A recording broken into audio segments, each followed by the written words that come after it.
Namaste programs. Welcome back to Disco Elysium.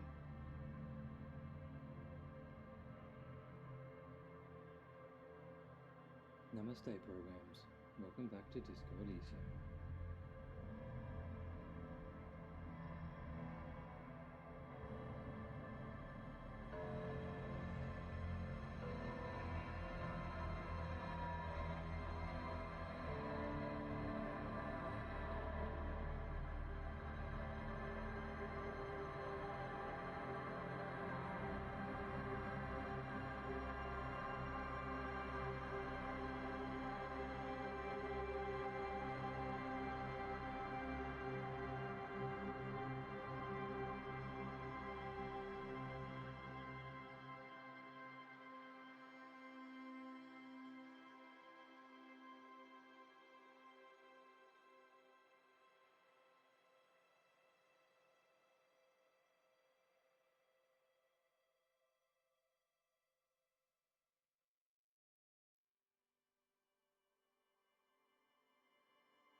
Testing 1 2 3. Testing 1 2 3.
Won't be long, chat.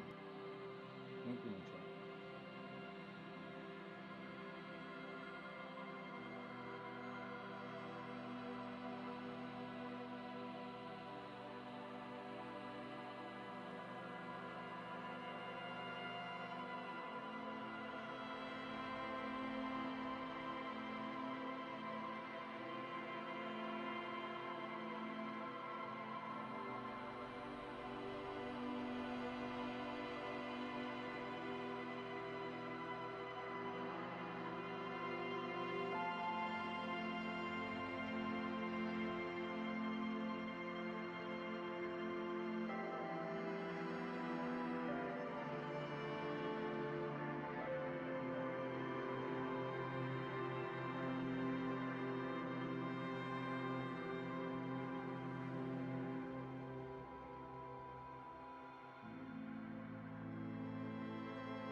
Alright, chat. Namaste programs. Had to wait for the nurse to finish with my grandmother because my grandmother's deaf and they're both just screaming at each other at full volume out in the lounge room. So, let's get to this. You know what? I think we're going to have to play it left-handed because my right hand is killing me. Don't know what I did to it, but it's a mess. Let's go left-handed. Let's hope that the side mouth buttons don't do something. Because I bump them constantly when I use my left hand.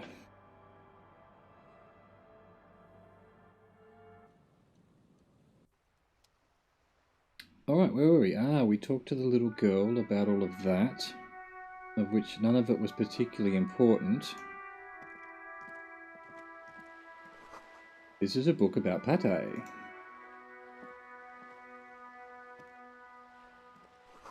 This book, you don't really understand what it's about, nor does it seem important. A book about boyadero culture. It promotes freedom and roaming upstream. A book about the future. The government reads your mind using radio technology.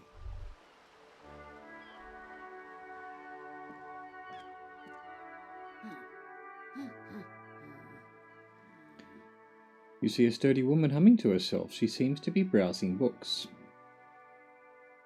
A good one? Pointed the book. Yes, hello? She nods, her attention fully focused on reading. Who are you? No one. I'm just a working class woman. She looks up briefly. She doesn't really want to be disturbed that much. If she's such a working class woman, why isn't she working? Do I want to bug this poor woman? I guess I do. Shouldn't a working class woman be working? Not all the time. Right now I'm browsing books. Even a working class woman needs something to read. Good. Nod. It is. I'm a policeman. I know you are. Good then. She reverts her attention to the soggy books on the bookstand. Do you need the help of a policeman? She tries hard to focus on the bookstand. What with? A lot of things. For example, people tend to go missing. Watch her browse books. Her hands move over the book covers. The tips of her fingers look rough, stained with yellow. It seems like she's spent a lot of time at work, smoking. Another comrade. Years of labour are pressing down on her shoulders. She deserves a hug for all the work she's done for mankind. Give her a hug? That's a bit creepy. Maybe your husband is missing. My husband? No, he's not. Okay, thanks. You're welcome. She reverts her attention back to the bookstand. Maybe your cockatoo is missing. I don't mean to disrespect, sir, but you are being a bit of a cockatoo here. Ma'am, I was asking about your cockatoo. Is it missing? I don't even have a cockatoo. And guess what? It's a trap. Never ever say what. Alright, cockatoo not missing. I just wanted to make sure. Great. She turns her attention back to the bookstand. Great, got it. Wonderful. That's all for the moment. I'll let you read. The woman before you nods and returns to her reading. See what this is?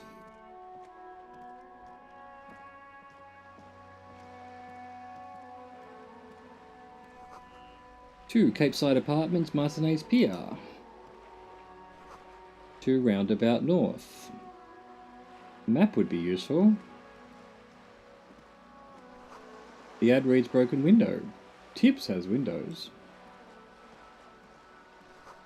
If you had a bag in your hand, perhaps you could collect these bottles and sell them. Where do I get a bag from?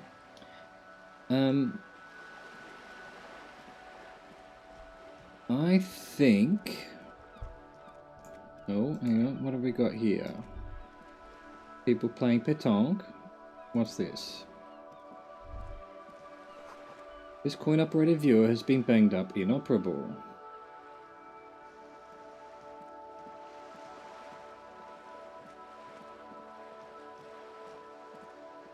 And suddenly today it is double-click to run. It's a bag. Nice.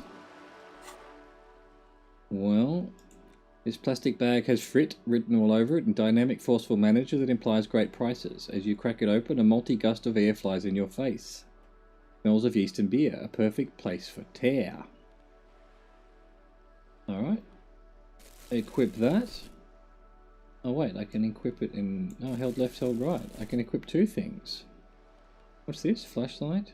Pry bar? Can I put the ledger in my hand? I can. What would that do?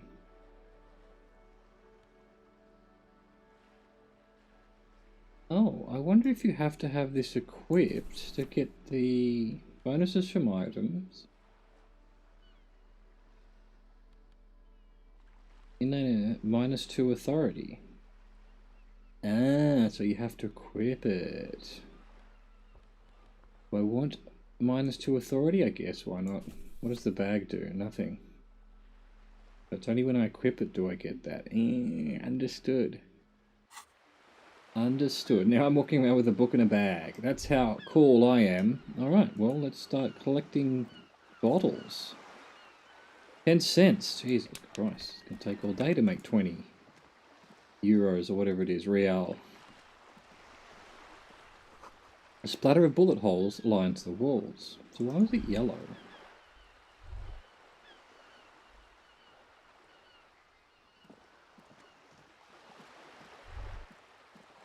Oh. You hear the distant squall of seabirds. Good stuff. Oh, there you go. Made more money from the bloody whatever that is than I will from the bags. From the bottles. Hang on. Is that... Oh, there are bottles on the floor here. It's bottle collection simulator.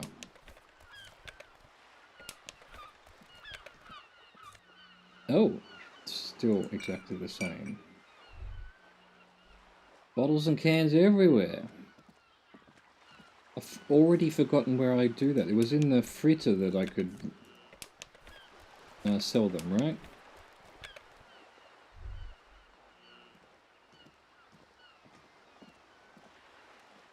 Coin-operated viewer. This coin-operated viewer is facing southwest. Its coin slot is full of fossilized bubblegum, rendering the machine permanently inaccessible.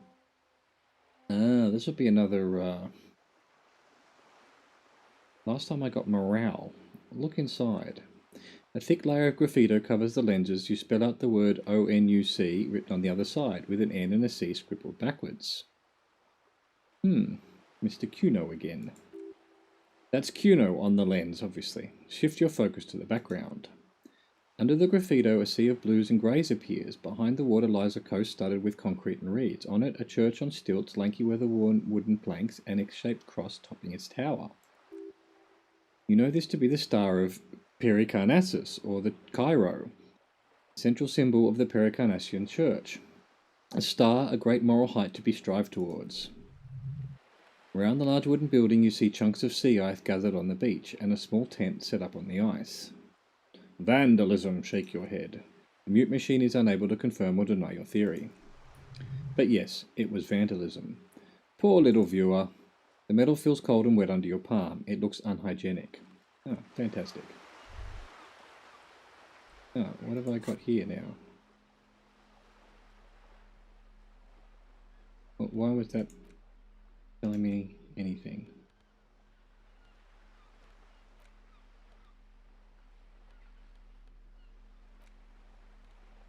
There's... don't know.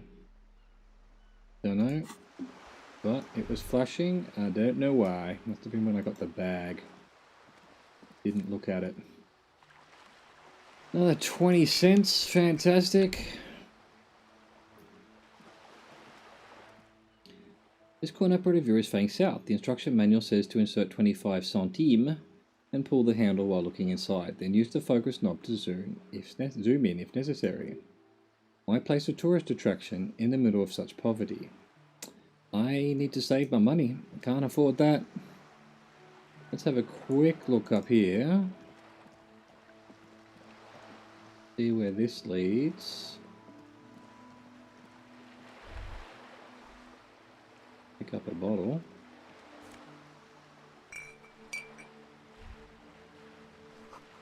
A lonely cormorant surveys the sea, indifferent to your approach. Alright, anyway, I've got shit to do, so... Let's, I haven't found that Wild Pines rep. Oh, this just keeps adding once I pick up stuff, right? Okay, that's what's going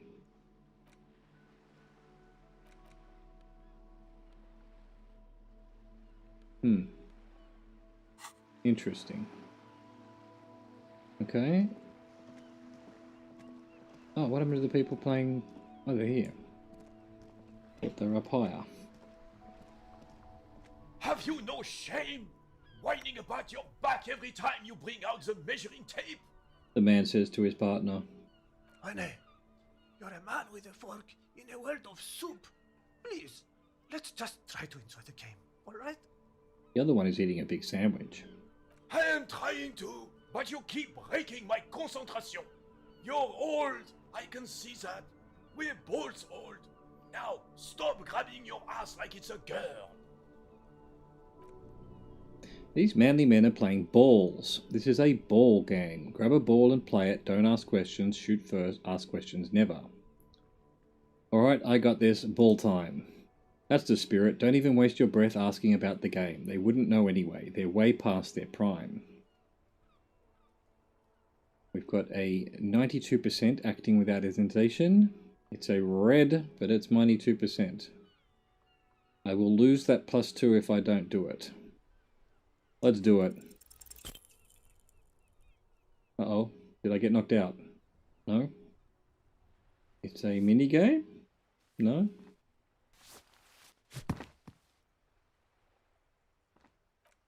Check failure. Right. This felt wrong. Wrong like touching your sister's breast. You threw your sister's breast. Mon Dieu, the jolly man exclaimed. Good job, officer. That was an excellent throw. Hold on, why did it feel so wrong? Something about it was completely unnatural, corrupted. Your muscle memory knew what to do and went for it, but there were gaps.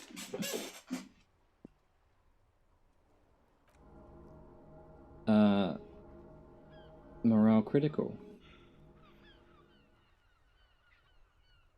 Is it going to run out completely and am I going to die? Yeah, maybe not. Despair creeps into you, getting fat on your weakness. Whatever noble intentions you once had as a police officer, it's eating them all up now. You're still coming up with sentences. That's step up from total annihilation, right? I just needed to see what this was doing for science. I should have saved, though.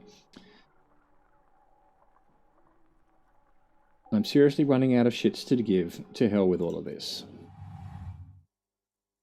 Nothing you can say would make you feel any better now. Cop gives up the detective genre for social realism. Another police officer resigned from RCM following a nervous breakdown. He now lives under a bridge, drinking and occasionally throwing excrement at passers-by, shouting, "I never loved that woman." When asked to comment, former colleagues objected to the theory that his psychological disintegration was precipitated by his wife leaving him. "It's because the Furrows lost that match," said Captain Tellamy Price, once the man's superior officer. "It's because he couldn't get a big gun from acquisitions, and anyway, police work really burns you out after a while." Satellite officer Jean Vicmar, the deranged former cop's partner, commented. Sergeant Mac Torson, another former colleague, did not propose any theories, merely saying whatever happened to him wasn't about birds. He got fucked, that's all. Damn. Right, well, back to where we were. Hang on. No, didn't do an autosave on me. Double click to run. Well, it wasn't doing that yesterday. I had to hold down to run. Right, we're back here. Well, shit. We're going to have to do everything again, quickly. Actually, while we're here, instead of holding that, let's put our... Now we know we need to save quite often. Only 9 hours in have I figured this out. I'm onto it. Already read all of this. Let's just get it off the screen. Don't know what it's about. Bolidero culture, a book about the future using mind control technology. Actually, let's go down and get our plastic bag. Nice. Let's equip our plastic bag. Nice. Pick up these bottles.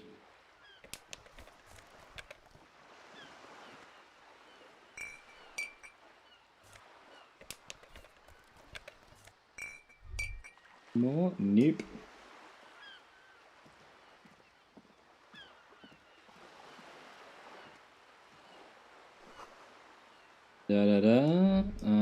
What was this all about? Did that give me anything? I patted it on. I looked inside, and then was Cuno, and then all of that rubbish. Poor little viewer. Vandalism. Press the wrong button because I'm using my left hand. Vandalism.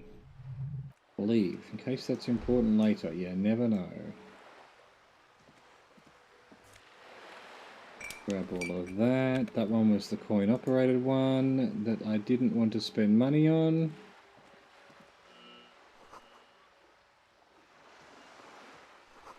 Alright, come down here.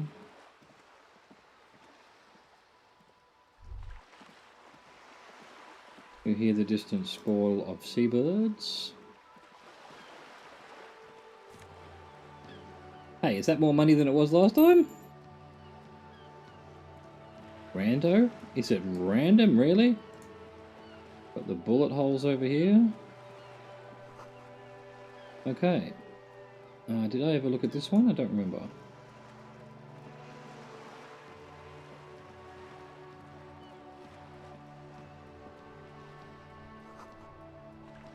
Yes, I did. That rings a bell. Alright, well, obviously we need to save more often, so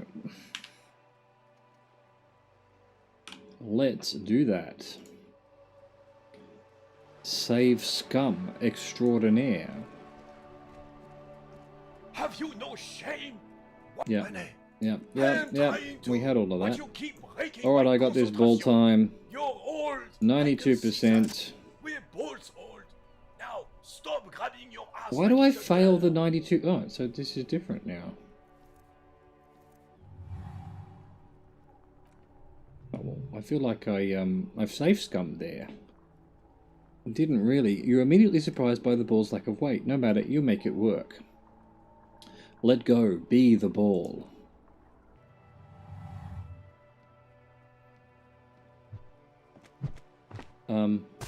Yeah, that's the wrong... That's shot put, my dude. Merde, the old soldier yells in outrage. Bordel de merde. A whorehouse of shit? Yes. It wasn't whorehouse of shit. The shot was at least 23 meters, probably 24 and then some. Nothing to be embarrassed about. What the hell is your problem? Not a weak right tricep, that's for sure. I don't care if you are a cop, you do not just ruin someone's game. It's so goddamn disrespectful. I'm sensing anger, and I don't understand why. You vandalized our game, son. He tries to calm himself. We can't play pétanque with 5 boules. I thought it was shot put. Well, it damn well isn't. It's pétanque, the man snaps, raising his voice again. You ruined a pétanque game. We want our boule back. Take it easy, Renee. The jolly one tries to defuse the situation. This is just a misunderstanding, isn't it, officer? No harm done. Was there's harm done, you orange slug? The heel of his cavalry boot slams into the ground. You owe us a goddamn boule. Okay, I will try to fix this. Good, he nods. Mistakes are forgiven when men at least try to right their wrongs. I believe you will try. Now why did you approach us? Yes, why did you come here? It's unlikely they know anything about the murder. Never know, he might know something. This is a good vantage point. I'll be back in a second. That's not the right button. That'll do.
Okay, we're back. Needed an ice pack.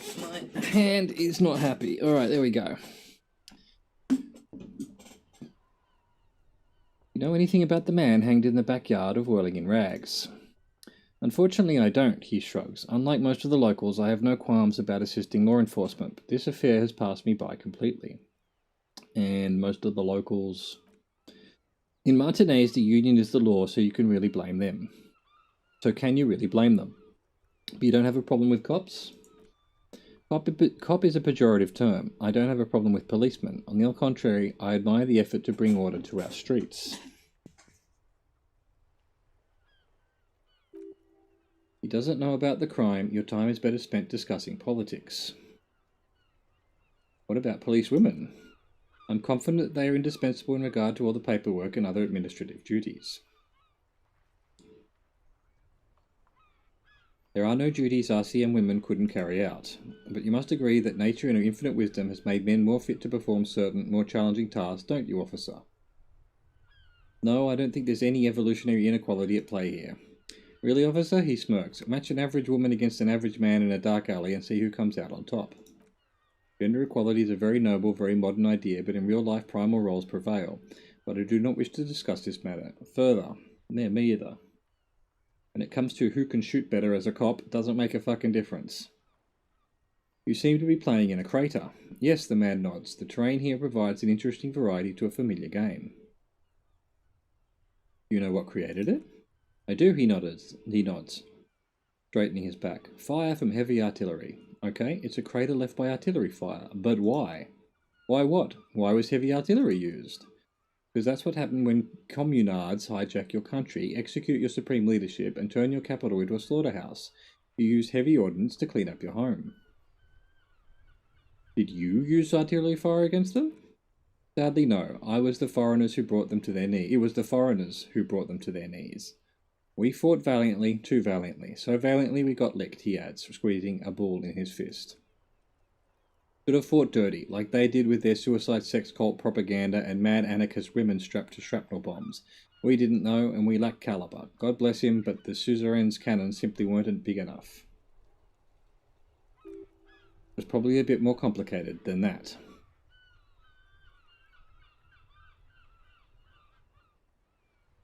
They should have chosen a place away from people and buildings.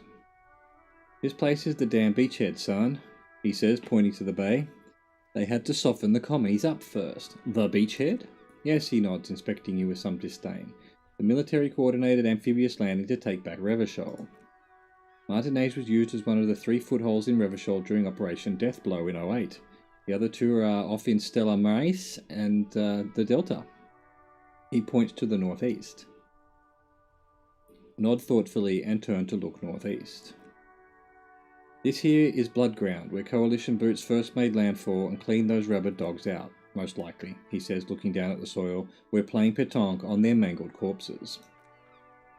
Blood Ground, the other one shakes his head. You got old Rene going there, like he isn't angry enough already.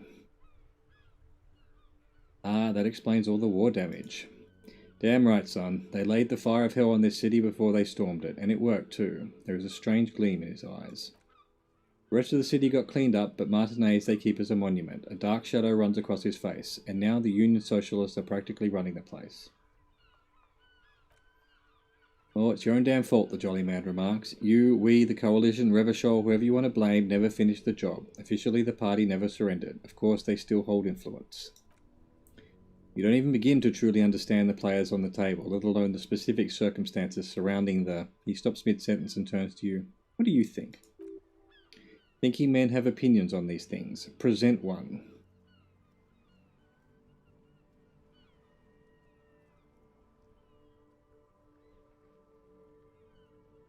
Nothing. I don't think. I just do. I'm just so damn sorry it had to be the Coalition. He isn't really paying attention to your words anymore. After 8 years of fighting those hyenas, boiling cats for food and drinking piss in the mountains, I would have preferred if the Right Honourable King Guillaume returned to Revachol, or even if that damn clown Frissel had risen from the grave and led us. Sadly, that was not the case. His royal failure weighs heavily on him. Instead, all that is just, holy, and beautiful in the world was wiped away, and now it's neon signs with toothpaste ads everywhere, foreign influence peddling garbage, and stupid music on the radio. He sighs. This is just what the commies wanted. This was their plan all along. This is what they wanted to replace the rule of the suzerain with.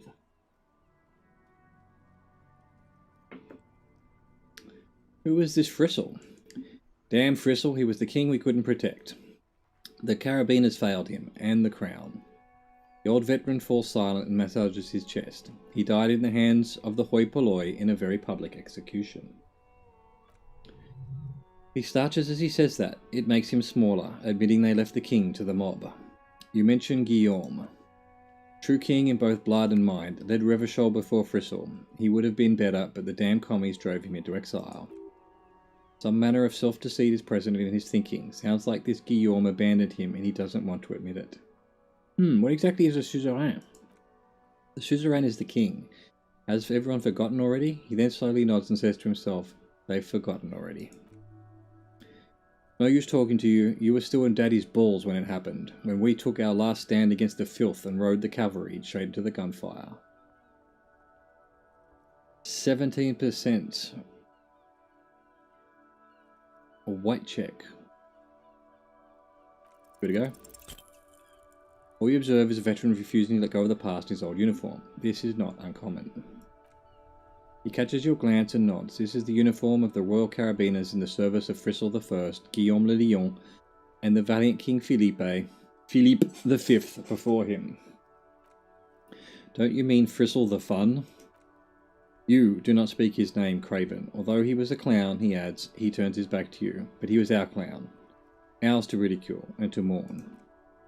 There's something you missed. You will get to it. Don't worry. Thanks for your time. That's just the junk I'm picking up. Replace lost bull. Alright.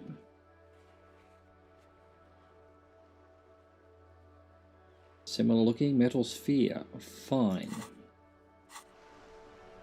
Alright, anything else to look at around here? Something there.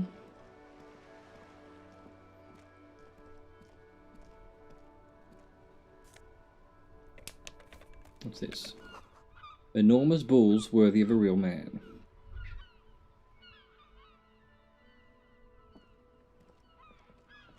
Pick up my junk.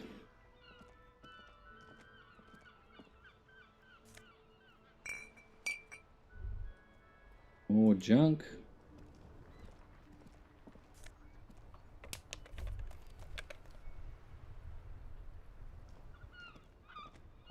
Been down here before, but what was down here? Oh, it was the pawn shop.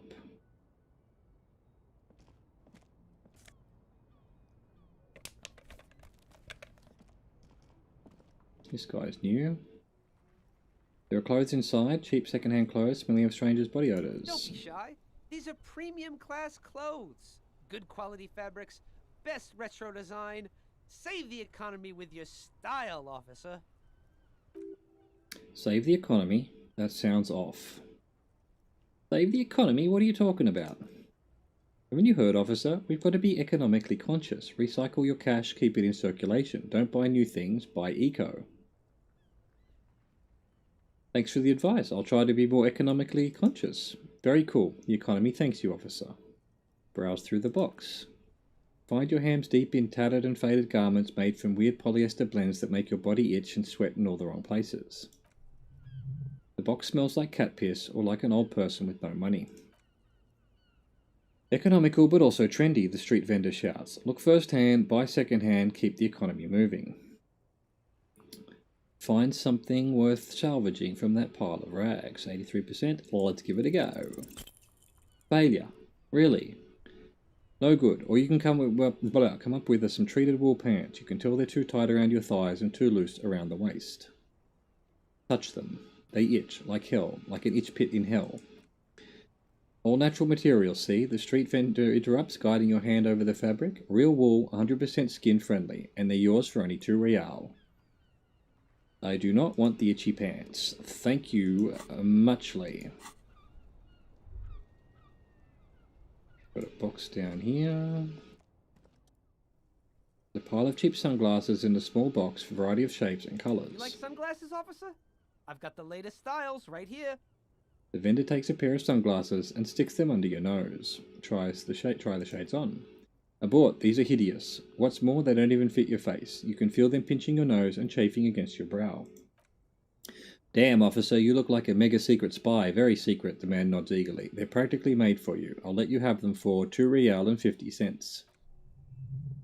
No thanks. It's going to be very difficult for anyone to take you seriously with these things on your face. Rummage through the box. These are all boring third-rate ho-hum sunglasses made of cheap ceramic plastic, the kind of plastic that melts in the sun. Those UV stickers are almost certainly just there for show. If anything, these lenses probably direct more UV light into your pupils, a UV magnifier. These are all first-rate sunglasses, the man declares. Premium design, superb material, very cool, UV resistant. These will definitely keep your eyes safe and cool while you're doing your dangerous police work. 92% white check. Let's fail that one. Why am I failing them all? This is crazy. No luck. All you find is this lime-coloured cellophane visor produced by a bargain sportswear brand called Amphibian, apparently. There's a malformed green frog on its bent cap. Oh, that visor is perfect for you, officer. It'll definitely keep the sun out of your eyes while you're shooting criminals. The street vendor makes a bang-bang sound, and all for mere 6 real. Hey, at least it might actually offer some protection against the sun, not like those cheap plastic shades. I cannot afford that, and wouldn't want it anyway.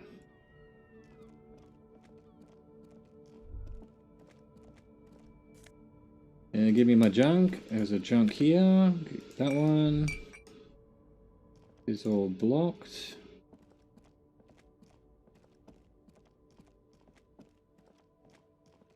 Is a dead end down here? It is. So we'll have a look there.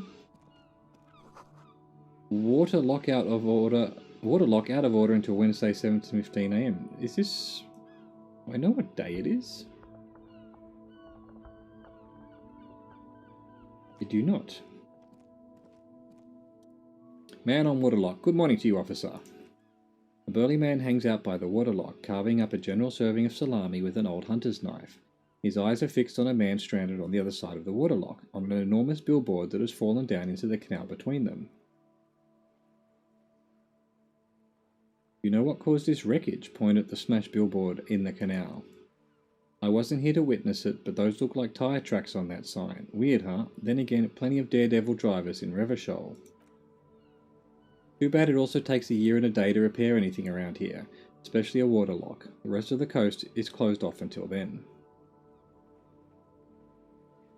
You know what's further down the coast? Well, there's the fishing village, an abandoned fish market, a bizarro church, not much use to the congregation though. There always seems to be something wrong with it. He thinks for a moment. Yeah, not really much else, just bombed out ruins. Can I have some of that salami?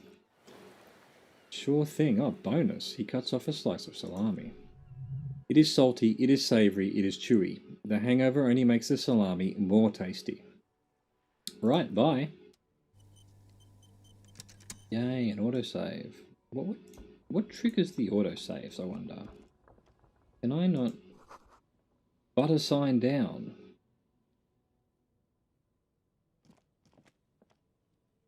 Alright, well, back to the fritter to sell our junk.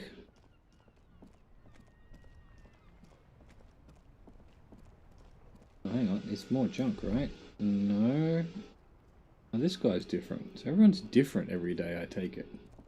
And it's snowing today when it was raining yesterday. Okay. Come on, let's go. Why is this taking so long?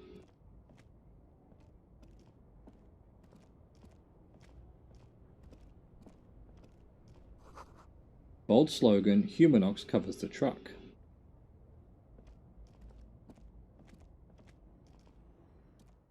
Horseback monument. Is that what they were talking about before? An old monument stands in the middle of the traffic island pointing towards the sea. It looks as if it's been reassembled piece by piece, secured and mounted in the air with the aid of numerous ropes and rods. Who is this?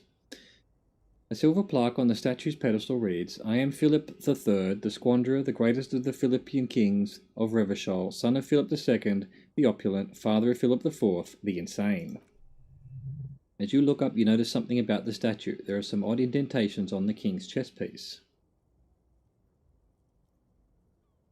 What indentations? What do I see? Something with great kinetic energy seems to have impacted the cuirass, around where the heart is. A bullet? Someone's shot him in the heart. Interesting. What did this king do?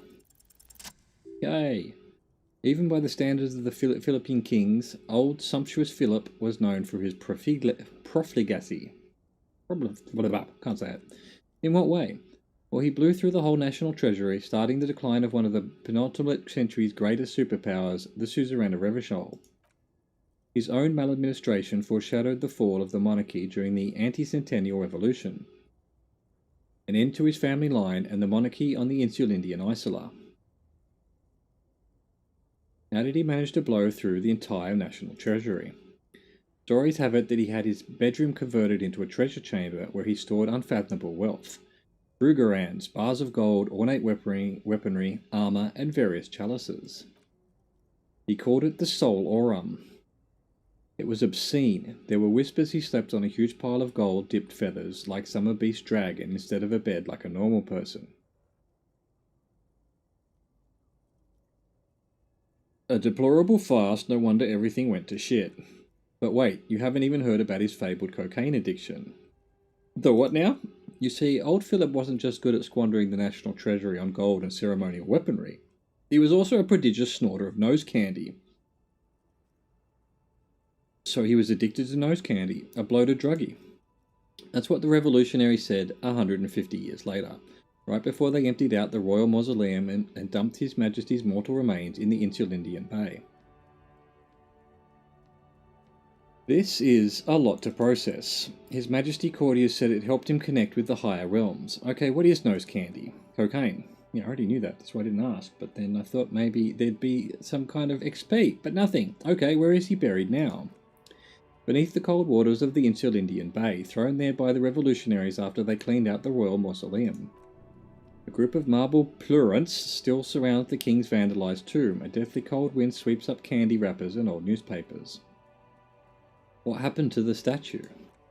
The original was blown apart by communards, then further damaged during the landing of the coalition's airships during the turn of the century revolution, when Martinez was levelled.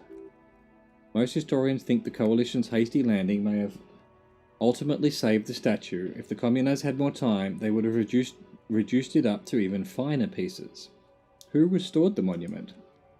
Some years ago, a group of liberal, artistically inclined individuals, designers mostly, thought it would be ironic to restore the statue of the most wasteful ruler of Revachol in the poorest part of the city. The statue is supposed to capture the moment it was blown apart, like an instant frozen in time. A rare butterfly trapped in amber, floating on a sea of shit. That's brilliant, so funny and nihilistic. And that's not what I clicked on. That's such a bad idea. People in Martinez tend to agree, as do many prominent art critics and thought leaders with more nuanced social awareness than the young ironists. Those critics might have it wrong, though. There's more to it than just ironism.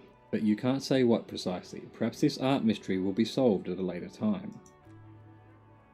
Philip III, the Squanderer, however, with his bronze face up in the air, doesn't seem concerned about what the hoi polloi think of him in death. Not that he ever did in life, either. Bonus. Excellent. Pick up our bottles over here.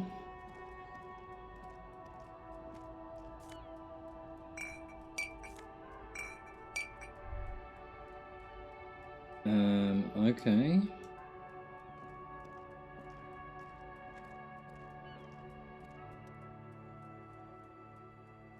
Alright, didn't I click on something over here? Did I already read it out? Damn it. I've already forgotten what it said. A white tank top. +1 physical instrument. What am I wearing? Shirt. Conceptualization and suggestion. No, I'll stick with that one, thanks. I'm not aiming for a physical instrument. I think Yeah, conceptualization's cool. Physical instrument.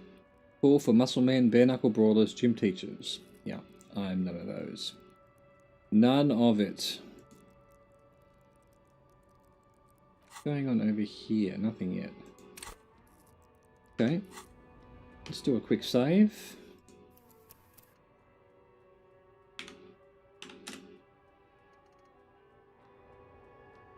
Fantabulous.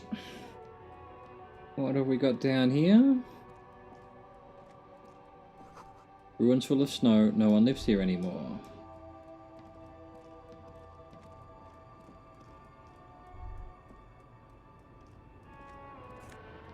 Oh, I'll take the money. Pale driver. The small wrinkled woman does not greet you. She nods along to something on her radio. A photograph is clutched in her hands and there is a warm smile on her face. The photo, an ambrotype from the turn of the century, as golden as her smile. Excuse me, ma'am, I'd like to ask some questions. No response. Wherever this woman is, your words fail to reach her. Snap your fingers in front of her Where face. am I? Who are you? Like a magician recalling a subject from hypnosis, you've jolted her back to reality. The smile on her face has disappeared, replaced by the wary aspect of a cornered beast. Are you alright, ma'am? You were out. Never mind. I remember now. I'm still stuck in the traffic jam. In the 50s. She adds with contempt. When else would you be then? Back in Mefke, during the time of the revolution, the sidewalks and coffees are filled with young people. I was on my way to see a new Boydero picture starring Gabriel Buenguerro. Until you come along, that is. The look she gives you is accusatory. Sorry to interrupt your dreaming, I ma'am. wasn't dreaming. I was there, low man. It was early spring, and the man behind the black sun had just come out. The posters were 20 meters tall. Everything was golden. Her eyes narrow and she appears to take your measure. While you people were tearing each other apart over your petty little revolution. In Mefke, it was a golden age. The Republic of Mesca is a massive confederation on the Isla of Mundi, the world's largest state by territory. It's a petro-state, a constitutional monarchy, and as of recently an outcast due to its tilt to the far right. I take it you were in Mesca when you were young? Someone was. She nods as though her meaning was perfectly clear. Who is Gabriel Buenguerro? This is Gabriel Buenguerro. She shows you the photograph in the lavish amber frame. Take a look. A strikingly handsome man looks straight at you, his head crowned with a wide-brimmed hat. His hair is dark as an oil slick, and his jaw is the most perfectly chiseled thing you have ever seen. He was the biggest star of his day. Girls used to faint in the aisles of the cinema whenever he came on the screen, and schoolboys used to memorize all his lines. She leans back, savouring the world she's conjured up. In all likelihood, it's a world that's only ever existed in her mind.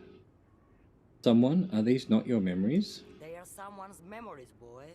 What difference does it make if it's me or not? She gets gruff suddenly. They are beautiful. That is all that matters, beautiful and true. And they will win. They are coming for this, you know. All of this. She looks around. All of what? The world? The present? She seems to derive some bitter pleasure from this strange thought, as if the past will one day wipe the present away like a tidal wave approaching. Right, I have some other questions for you, police questions. Why not, Jerife? It's not like I have anything better to do in this hellhole. She settles back against the railing of her motor lorry. Behind her, mountains of memorabilia, photos, and knickknacks line the dashboard. What are you hauling? Diamonds. Diamonds, really? Of course not, she says, grinning. But wouldn't it be marvellous if I was? Okay, but what are you really hauling? She shrugs. Whatever stupid things they put in the lorry, I imagine. Well, that's good enough for me. Is that all you wanted to know, lawman? I still don't understand this whole Boyadero, Gabriel Buenguerro thing. Of course not. To truly understand the Boyadero, you need to listen to On the Western Plain. A Boyadero, Boya for short, is a cow herder from upstream Magritte, the great steppes of northern Mesk. He is a rugged individualist and explorer. Okay, what's that? It's an old ballad about a young girl who falls in love with a daring boyardero. He promises to marry her as soon as he returns from the Western Plain. I'm guessing that doesn't happen. Of course not. The boyardero returns from the Western Plain a changed man. One night, as he and his beloved are out walking along the River Magritte, she pleads with him to give up his riding and settle down. In the background you can hear the orchestra swell as the screen fills with the maiden's imploring eyes. So he gives up his riding and settles down, right? No, the boyardero strangles his beloved and throws her body in the Magritte. Then he rides off because the Western Plain is calling to him. Nod solemnly. A beautiful song. That's a terrible song. You have to understand, a true boyardero needs a whole horizon to himself. He can't be tied down by man or woman. His beloved was selfish. She didn't know what it was meant to love a boyardero. Before I came, you seemed away. What do you mean? You're in a dream, inactive, turned off. Yes, what about it? What routes? Lomonosov's land, Udashnya Zelmya, the Western Plain. She nods and closes her eye again, letting her mind submerge. Terrible cold comes over her, rattling her teeth as she stares inward. The Transcatler Magistral, U41A, as Estradas do Mirador, all the good ones, the deep trenches where the bluebirds fly. She opens her eyes again and shudders. I'm something of an expert in blacking out. You should take better care of yourself. He looks you over and scoffs. You're right, Lawman. I'm the one who should take my health more seriously. Thank you for looking out for me. A correct appraisal. You're quite shabby. Is that all you woke me up to say? Thank you for now. Yes, go. Enough jamboree. I need to get back to Meska. Her voice trails off. To grab some more water from the water bottle into the water glass. Mission accomplished.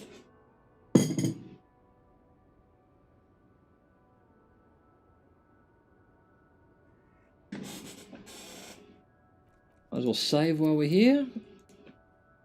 We're not peasants after all.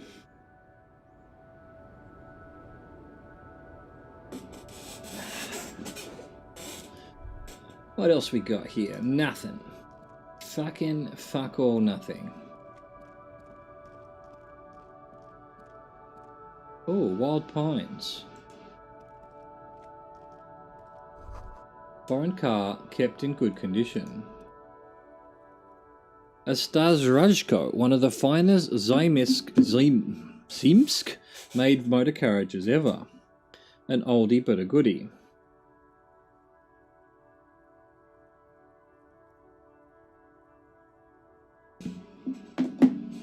Who drives these? Not many people outside of Grad, and Revachol West too, it appears. What a beautiful motor carriage. I want to know more. Glad to share. The value of the motor carriage has been seriously diminished by its colour. All Stars Rashkos are baby blue by default. The paint would be considered unforgivable to collectors. Zafir blue was also the colour Sigismund the Great used for his banners. Strange. This is really all you know about the Stars Rashko and ancient Zemesk rulers. I mean, okay. That's cool, but I have other things to do.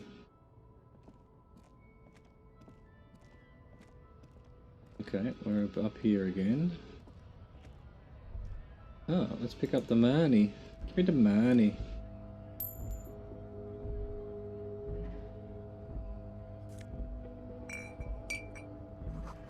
The lorries probably stored fuel here, now they store booze. Grad Factory of Magnets and Miracles U49. A lorry stuck in the traffic jam. This big, heavy, Grad-made machine is well kept for such an old machine. Look in the window. The windows are clear, they've been recently washed. You can see a lorryman cabin with personal belongings, stickers, insignia. What kind of stickers insignia? The driver has adorned his space with a substantial collection of peculiar paraphernalia. Proclamations about honour, strength and purity are glued to various panels. A large metal pendant hangs from the rear view mirror. The pendant features a sun crowned with wavy rays. It is the seal of royalist era Revachol. What about the back seat? The back end of the cabin has a small perch to sleep, large ashtrays. There are several suns and wheels sewn into the curtains. Book with ragged edges catches your notice. The front cover features a large muscular man. The title reads Man from Helmdale in the Lost City of the Pygmies. This Helmdale book is quite commonly popping up. Right, so we've got like some kind of union leader here. Let's get a bottle while we're here. What does this say? It says GRIH. Alright, let's go to Frita and see how much money we've got. Guy's back.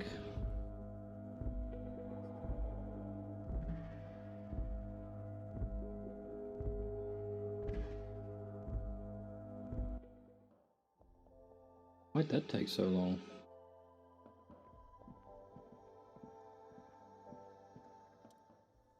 Tear machine stands in the corner. One bottle equals 10 cents. Insert your bottles. I gained 340. Well, we're getting there. Still need another 10 bloody real. Your bottles clunk into the machine and the money appears with a satisfying jingle. You're a richer man now. You're 100% sure you got special Hobocop money for that tear. At least plus 100% extra tear money. If the numbers on the machine told you otherwise, it's a lie. That's probably true. So I had 5 something and now I've got 11 something, which is, so I got 680 from that. Nice. Being a Hobocop pays.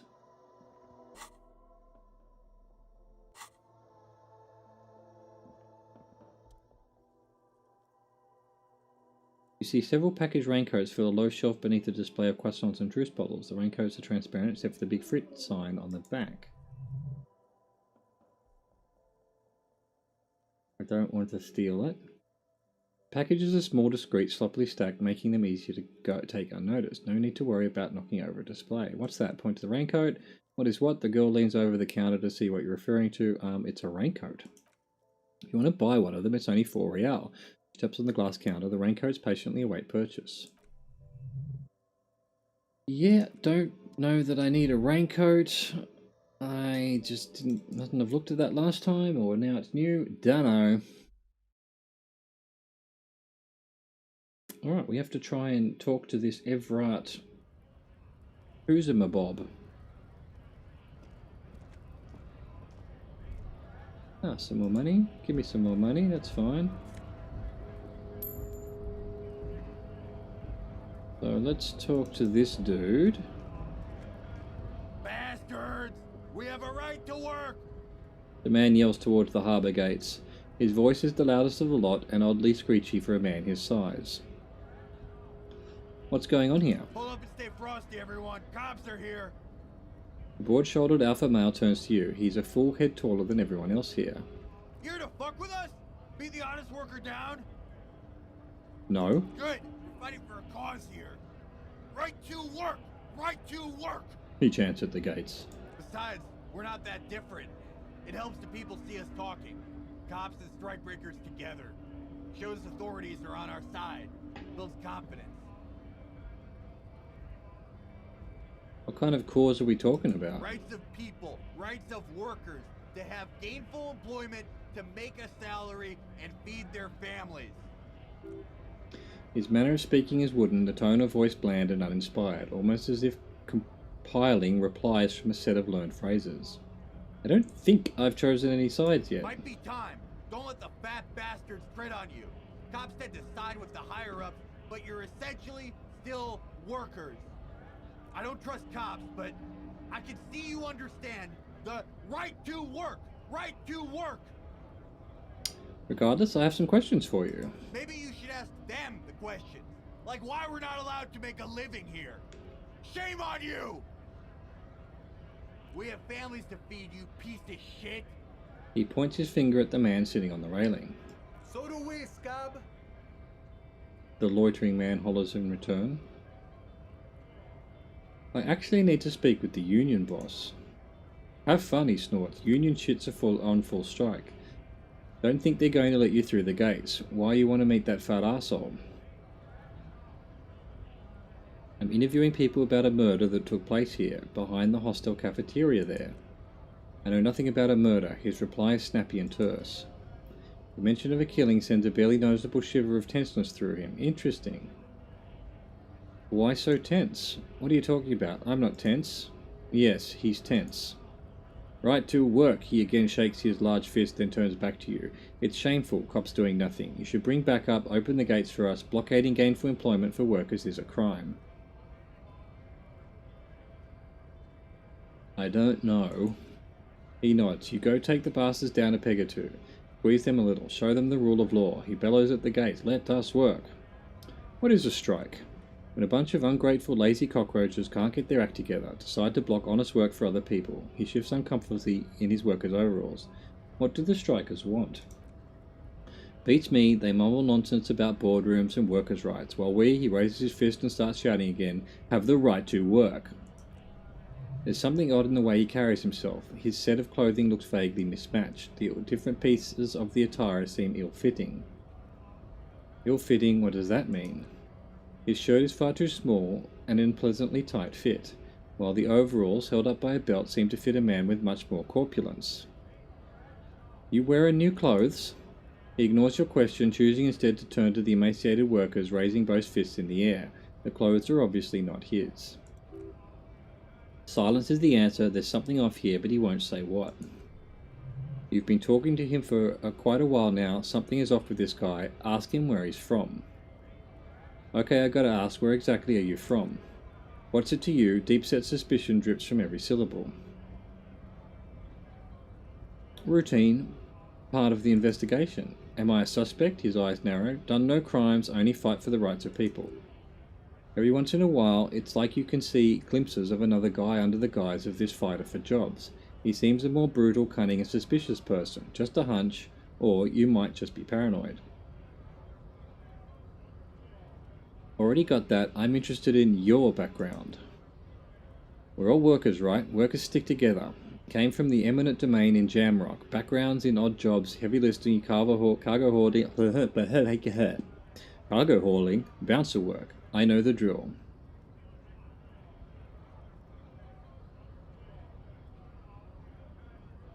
A bouncer? Where? I frequent a lot of bars. Maybe it's one I know. Worked at? Territorial? Ring a bell?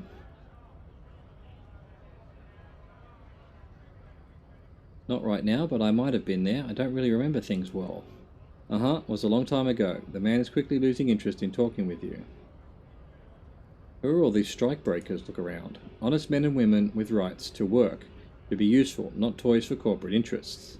The man runs a hand through his steadily greying military haircut. I have dropped my ice pack. That might be time to get another one. I'll be right back.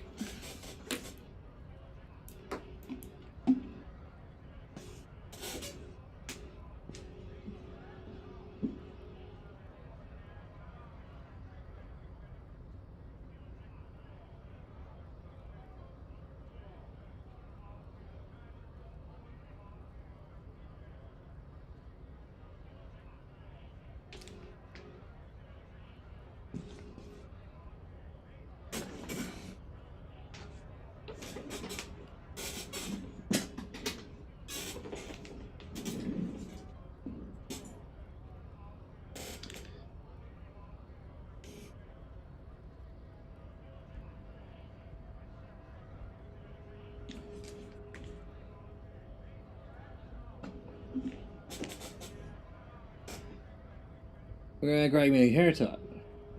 Continue. We came here to help the harbour run smoothly in time of crisis. If union fucks don't want to work, they ought to let in those who do want to work. What exactly is your goal here? We were promised work, he points to the gates. We'd be in there working if the bastards hadn't shut the gates. And you are unable to breach the entrance? Main gate's locked, would take heavy ordnance to bust it open. Could try to get in through the secretary's office, he points up the stairs. Door's locked, the guards blocking the way to the access panel. I don't mean the scrawny mesk punk either. He points at the dock worker idling on the staircase. I mean head measurer or whatever he is. Why don't you just talk to them?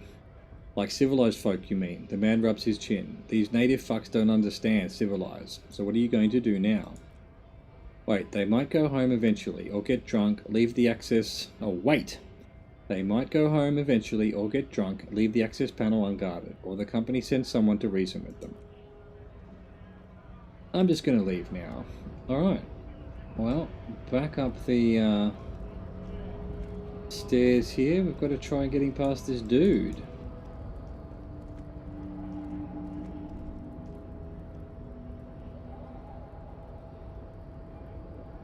Can't get to that. Can't get to that. That was all back behind the... I noticed, in case of strike, press button behind guard. A hermetically sealed door locked by electronic means. There's no lock picking or door kicking this one.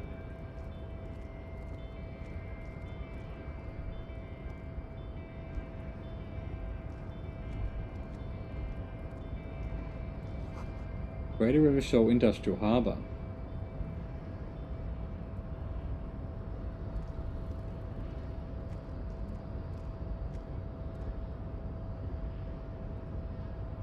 Okay, I thought it was a clue that he had to go right past him then press the button, but no, it's not. I have to talk to him. Your body betrays your degeneracy. Yeah, Measurehead. His body totally betrays his degeneracy. The young woman at the giant's side agrees. My body is unimportant. I'm with the police and we need to get into the harbour. That is precisely the negligence that has led you to succumb to unruly. His face contorts in disgust as if he was smelling a dead rat. You reek of it. An invisible sword of unruly emerges from your throat.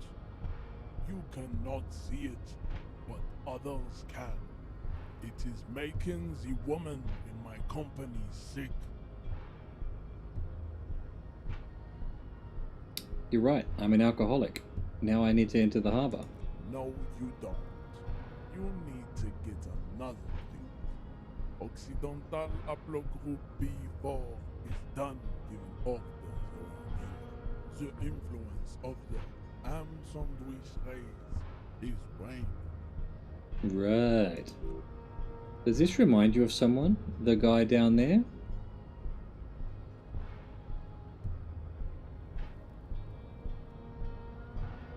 That fat racist over there, point to the racist lorryman. You're just him after pumping some iron. Look at my craniology. I am the pinnacle of my haplogroup. The pink blood is a bad example, even of yours. It saddens me. You were once a noble and powerful race. He pauses in melancholy reflection. You gave the world eugenics, electricity, and powerful weapons of war like missiles and aerostatic aircraft. You made great gains in metallurgy, race theory, and statecraft. You dominated lesser cultures, like the deformed Hemians and the inexplicably potato-obsessed Quakers. But now your ascent to the genetic summit has halted. You are obsessed with sadness and with frivolous pop culture. You will be superseded. Isn't that right, babe? It is, baby, yeah. You know it. You know it. There is a button right behind him, just out of reach. It must be the one that opens the door to the harbour.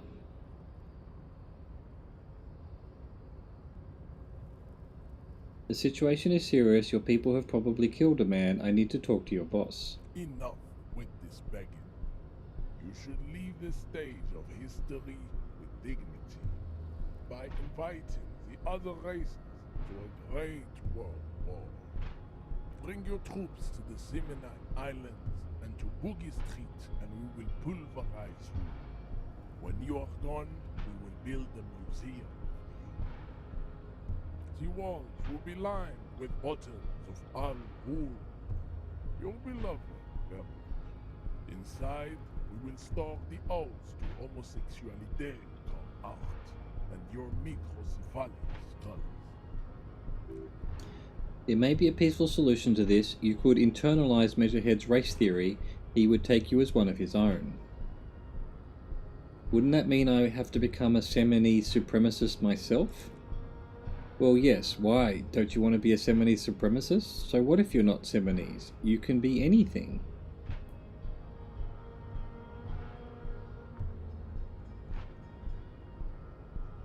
Definitely not going to do that. Can't do that. What are those tattoos of yours supposed to be? Racists are generally not very good examples of their race. He gestured towards the lorryman down the street. Welcome to Revachol, you hear him yell at a redhead woman visiting the frit nearby. He must think redheads are immigrants. I am not like them. I am craniometric perfection. I have taken the trouble to permanently draw a phrenologic grid on my skull and features. This should dispel any doubt.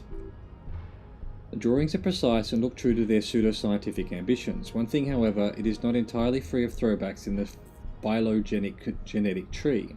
His large jaw, for example, could be a trait indicative of criminalism. Also, his earlobes could be smaller. Are you sure? I mean, that jaw is clearly an atavistic stigmata. That atavistic stigmata makes pussy say, yes, plenty.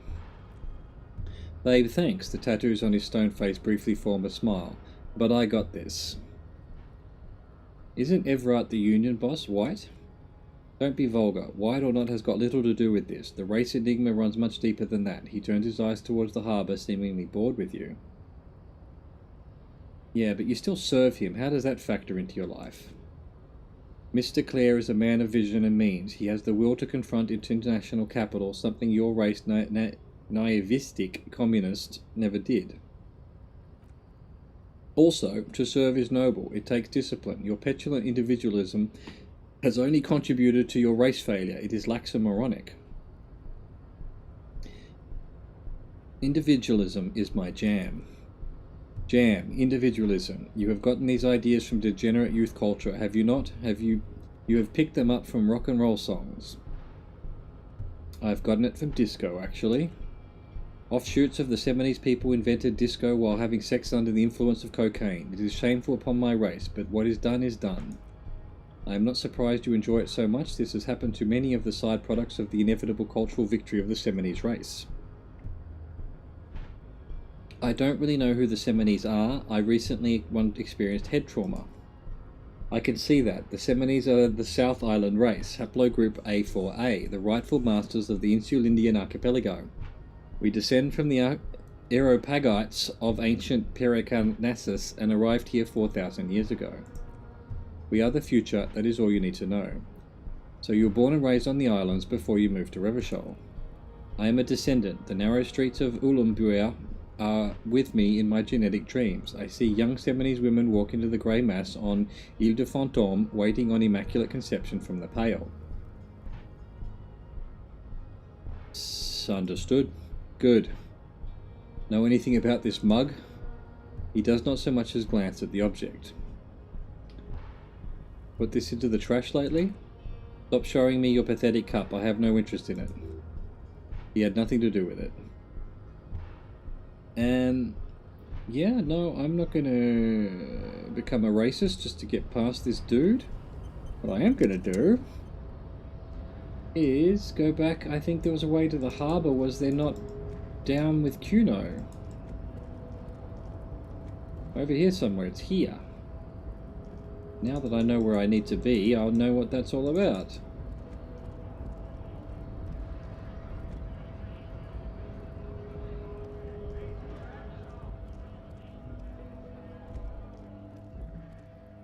Do I have anything more to say about racist shit? Huh? Ah, shut the fuck up, you racist cunt.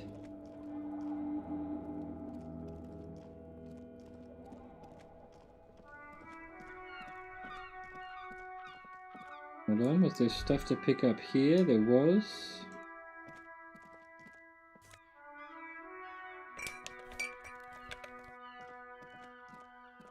Oh, that's the little girl. Alright, hang on. First things first. Not going to go into the bookstore just yet. Is there more stuff about this? Pull it again.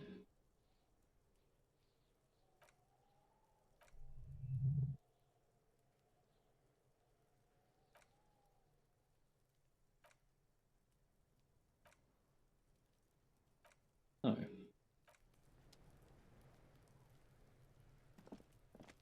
Talk to her again. Can't believe you didn't take the shots.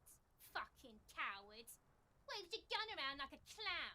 Next time you point that shit at me, you better take the shot. Alright, I will. Her knuckles have turned white, holding onto that fence. She's been here for days, seething. Right, well... this was possibly... what's this up here? Get up here. Where is up here? Don't know how to get to it. I think that's actually, there's a door out the back of the whatever it is, the whirling in rags.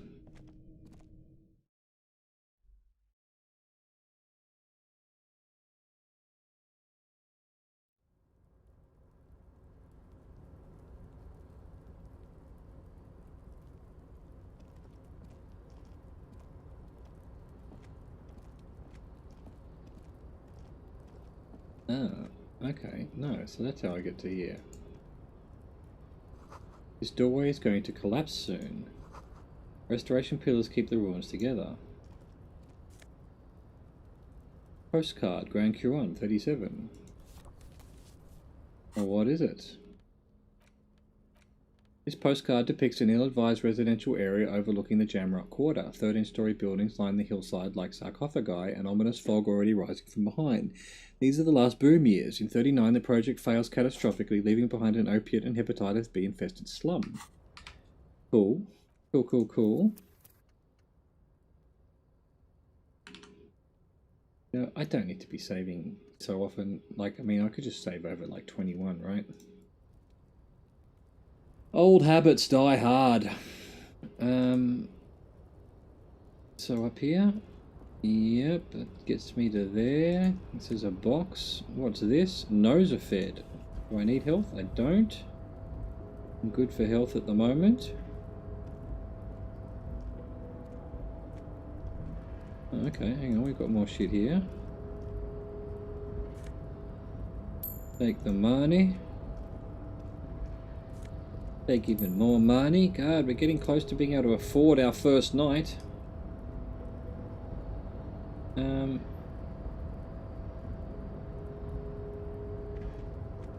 How do I get to this? Policeman cloak. Looks like someone left his tarpaulin cloak hanging on the railing here. When the wind ruffles the cloak, you can most definitely see a white rectangle on its back. You son of a gun, it's a cop's cloak. Indeed it is. Considering the limited police presence in Martinez, you think we might take a leap of logic and say it's yours? You son of a gun, it's my cloak! Nailed it. Go for the cloak. Jump over the ledge. Can I can't put on physical instruments while I'm doing this. I would have had to have known. Alright, well let's try it. I think it's a fail.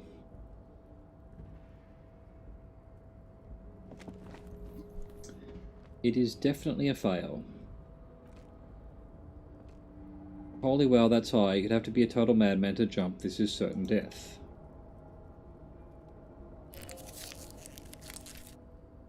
Right, so when morale goes down, you have to very quickly try and save it. Okay. You could have died there. Shit, shit, shit, shit. I'm failing you. This isn't one a part of our deal. The tears just come from nowhere like a sudden guerrilla attack from the bushes. They overwhelm you. After a while, your sobbing stops. Up here, no one saw the little meltdown you just had, and your heart actually feels lighter now. Time to proceed. Well, can't do that. So I can't get over there, is what you're telling me.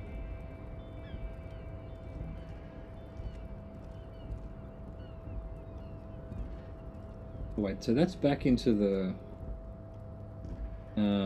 room here. Okay, I get you. We want to look at this one.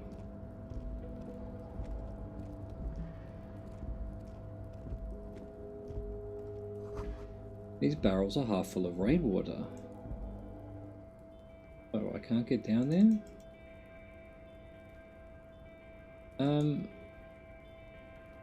So because I failed at 72%, I'm nothing left to do? Okay, I'll have to do some more exploring. Because that was, I think, my way into the harbour, right? But my cowardice failed me. Ah, so failed white checks have to be, you know, redone by...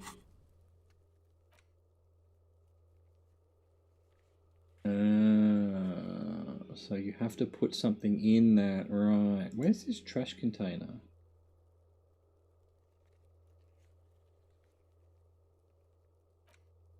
I understand-ish. I don't understand at all, but anyway. So, can't do that, can't do that, can't do that, nothing. Keep searching for the caller, track down your badge. Find a way into the secret passage. Can't do that. I don't know where the wild pines do. Don't know who else has that. Get speed from Kuno's apartment. 12 in the Cape Side apartment building and get Kuno's speed. Enter flat 12. I don't know where the Cape Side apartment building is. Hang on a second. Is there a door through here? How do I... No way through here at all? I don't understand. Is this the Cape Side apartment building?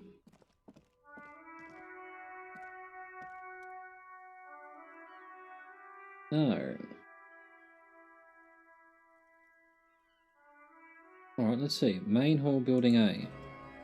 An off-key melody starts playing after you ring the doorbell, then a woman picks up the receiver. Kuno, please stop calling here. Grown-ups don't have time for your stupid games. He thinks you're the gremlin child. What would he say to this? I'm just gonna say, this is the police, please open the door. Oh, I'm sorry, officer, I thought you were... There's a spot of static that overrides her words. But the doorbell is broken and the bookstore shouldn't even be on the list anymore, so I can't help you. Please don't call here again. Thank you.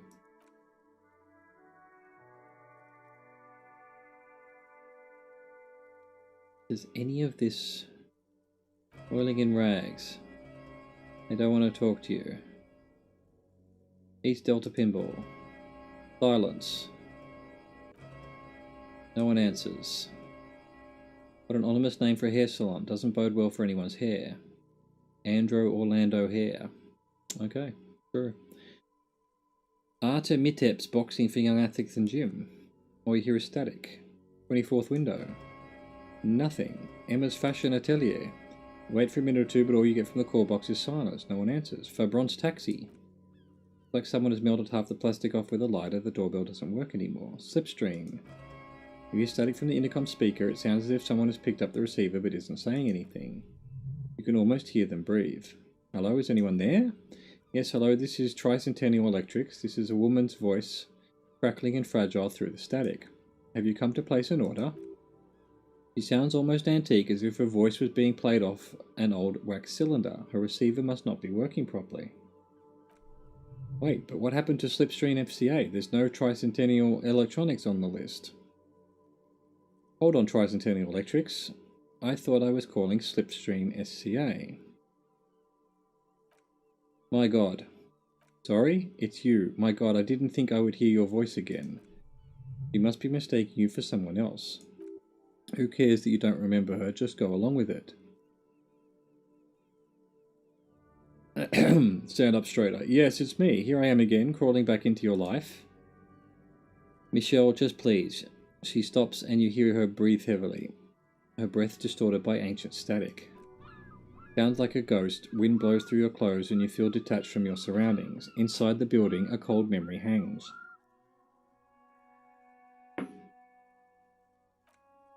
Why did you even call? I don't understand. You've been gone for months. She sounds like she's shaking. I thought you didn't kill. It didn't care. What on earth did I say? Of course I care, it's just that I've been going through some tough time. Ever since I came to work here, it's been different, as if my mind's been wiped clean. A spot of static overrides her words. When she speaks again, it sounds like she's submerged. It's so nice. It's so nice to be able to finally forget. Forget about what?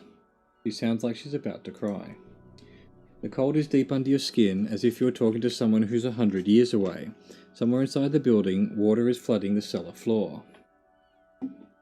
Hello? She doesn't answer. You said it was nice. What's so nice about forgetting? Silence. The only thing you can hear now is static and waves washing ashore on the bay.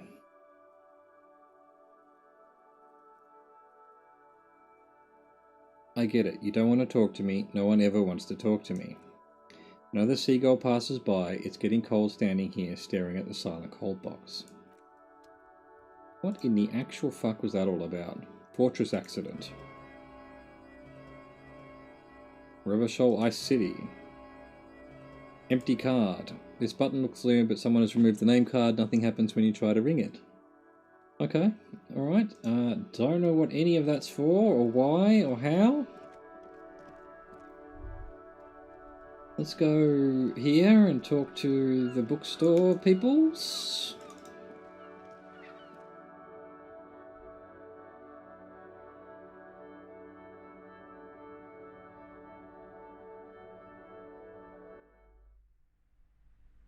Oh my. Okay. Click on all the green things. Gift books and malt and candy.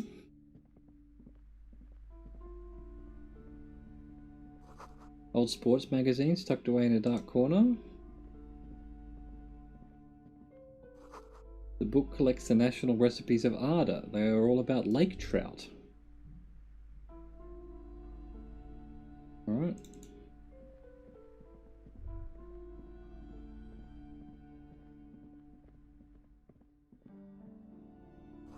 Another boring book just discarded here.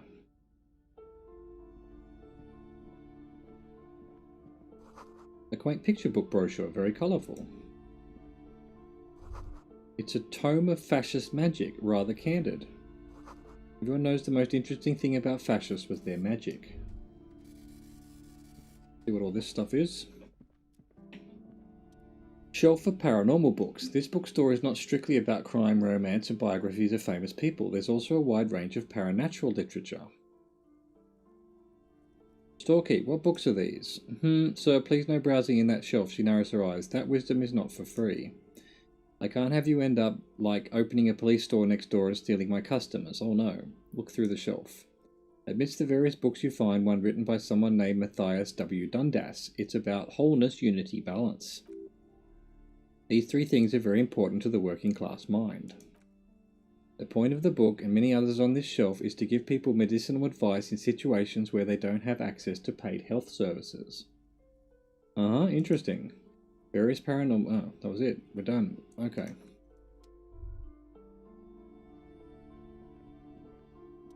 Map wall. Several maps have been attached to a bulletin board hidden inside the alcove. They're held up by small pins. The board has come loose from one corner.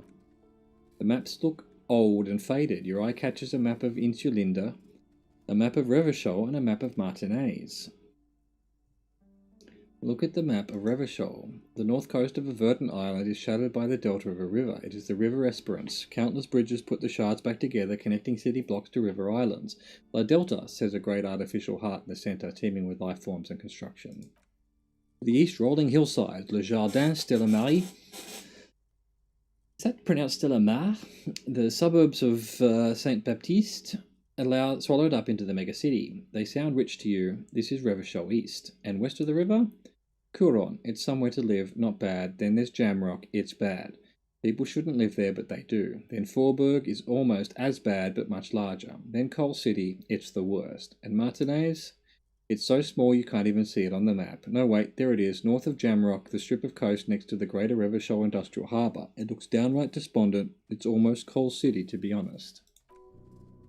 No, Coal City is worse. A charred limb. Rain falls on its slick black streets. And then there's the burnt-out quarter in the heart of Jamrock. Is it cold in this bookstore? Is it just you? Storekeep, can I buy these maps? So I'm sorry, officer, the map of Martinez is the only one available. The other two are not for sale anymore, and besides, you could scarcely afford them. They're quite valuable, although they might not look it. The map of Martinez is 90 cents, though. Why is the one of Martinez so cheap? That old thing, it's an out-of-date map of a tourist location that never was nor came to be. From when some design studio people tried to spruce the place up 4 or 5 years ago. They also renovated the horse statue, set up those coin-operated viewers, and designed the new street lamps. The place does not look like a successful tourist trap, does it? What happened then? They didn't get far. For some reason, a shame the project never got going. It would be nice if someone fixed Martinez up. All these ruins are bad for business. I want to buy the map of Martinez. Well, let's have a look at the map of Martinez. It's not really a map, it's a tourist thing. A picture postcard with buildings on it drawn from an isometric perspective. A date in the upper right corner says 48. Still, it's detailed, could be pretty useful for scouting ahead. You see the jagged boxes of an industrial harbour, even the whirling in rags there. Look at the map of Insulinda. This large map displays archipelagos. You see a constellation of small dots on the light blue emptiness of the Insulindic Ocean.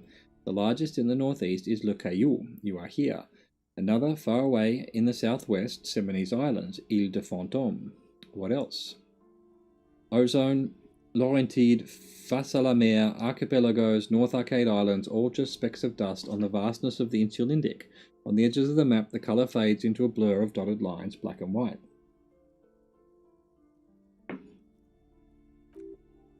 Disintegrating into mathematics. In the northeast, a dust mite stands on the north coast of Caillou. In a bookstore, it's you. Radiating outwards from you, the suzerain Revachol, with a radius of 80 kilometers. Still, the crown jewel of this isola would be barely visible. Squint first, can you see cities on the islands? You can. On Caillou, Revachol, a single black star. On Ozone, Fond de l'Air, and Vermandeur. On archipelagos, Croyant Morin, Villiers, on Semaine, Olduvai. And on Laurentide, Diora of the Seven Seas. Lost little pearls of light, tiny fires in the dark. 850 million people live on these little dots, an oceanic world of culture and commerce torn apart by history. Look at the edges. The ocean breaks apart into a tangle of cosines and azimuths, all pointing to a pale nothingness. Mundi is the north azimuth, Grad is the northeast azimuth, Samara is the east azimuth, Seo is the west azimuth, Isolas they're called. Connections to other worlds, worlds past the Insulindian, unknown to you. You only know you've ever been there. You have little idea what they are, distant stars, gods, but looking at them make you feel almost non-existent. Whatever they are, the isolas are immeasurably large compared to you, and very, very far away. Failure. Perhaps they are gods, gods of distance and outer dust. I want to buy the map of Martinez. She nods. Always good to be informed of your surrounding. Excellent. Map, motherfucker. A worn and torn map of the Martinez area dating from 48. A title on the top reads Bienvenue à Revachol. It's a bit out of date as it was originally created by a design studio in a failed attempt to spruce up Martinez and turn it into a fancy tourist location. So do I have a map here now? Nice.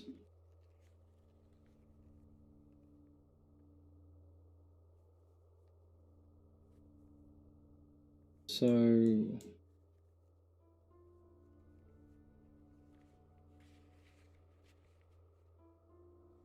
where am I? Okay.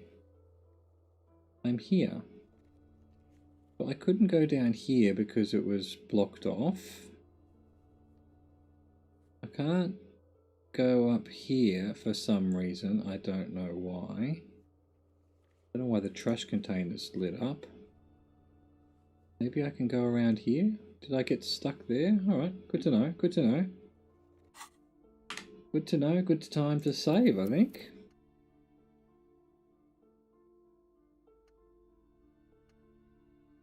You know, I'm never going to go backwards on this. Well, maybe I will. Who knows? You just never know what absolute bullshit games like this can throw at you. You might have to go back a couple of saves. I probably don't need 23 of them though. But who can say? Oh, look at this one. Plaque on the shelf reads, biographies of famous people. You see a large variety of names, none of which ring a bell. Store keep anything of note on this shelf? I would say, the woman hums to herself, the greatest innocence. Yes, most certainly. It's an important educational tool, delving into the depth of history, religion, and their relation to innocentic power. Who or what is an innocence? A very influential historical figure, but surely I don't have to tell you that. She waves her hand as if casting aside the thought. You're a law officer, and law officers have at least some education.